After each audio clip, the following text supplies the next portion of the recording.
I'm standing in one of my completed projects for one of my favorite clients. She's a multiple-time client. I've had her several times, and I'm so excited to be here to show you guys what we did in this space, how it all started.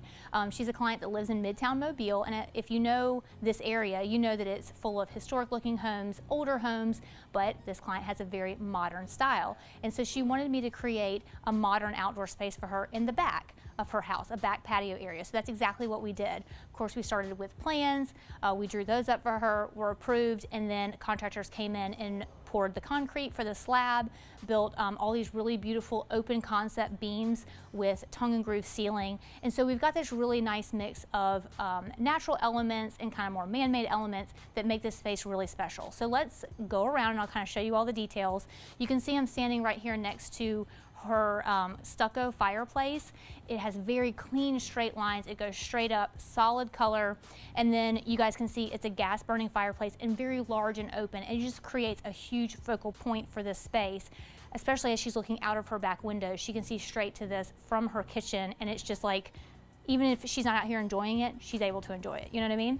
So let's walk around. I'll show you some of the details here also of the furniture, of the concrete area behind me. Again, remember we were talking about blending that old historic with the new modern style. And I feel like that ribbon of brick around the concrete, the more industrial concrete, gives that touch of traditional and a touch of the historic element. And actually these bricks came off of this house, off of a chimney that they had to remove. So just blending the old and new is really cool in this space.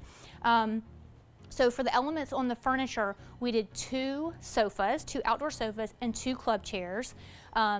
Remember, we want to do mismatchy and not matchy-matchy. So when I say that, I mean you can have 2 sofas that are matching, put it together with 2 club chairs, and then maybe switch up the pillows so that the pillows make it look different and not so matchy-matchy. And that's what we did here. You can see that the pillows we've put are the same here. These are club chairs from Target. They have a modern line that's really nice. They might be studio, I'm not going to say exactly, but they're from Target. And in between them is an IKEA tray table, like 20 bucks for this tray table. It's really nice. If you can find a way to balance your outdoor space budget so that you're not spending quite as much, and just find the look for less. And we did that with Target and IKEA here.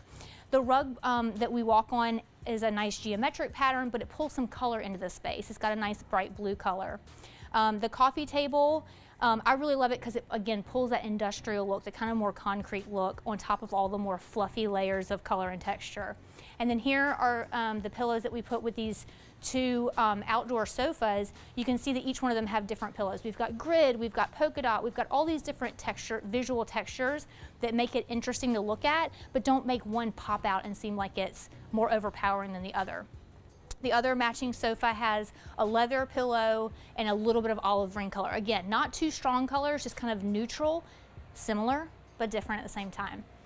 Another element that I want to show you guys is this walkway behind me. We created this really special walkway to get from the patio to the side gate.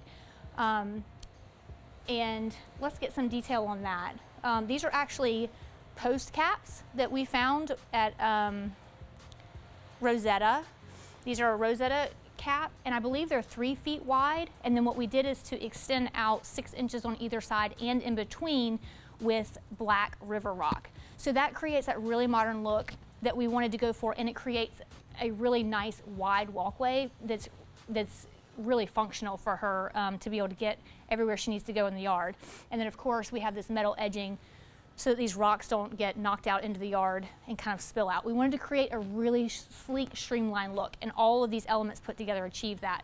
Now let me back up one more time and we'll look at the lighting. So there's several different kinds of outdoor lighting in this space, but I just wanted to show you that we do also have outdoor lighting here. And this, you know, if you guys have been viewers for a while, you know how much we love that ambient light, that nighttime just touches of light all over in the landscape that create an ambiance. And that's what this outdoor path light does. It just lightly lights the path. I say lightly lights, but you know what I mean. Like, it just gently lights the path. So you can see where you're going. It's not overpowering. It's not task lighting or security lighting. It's landscape light path lighting.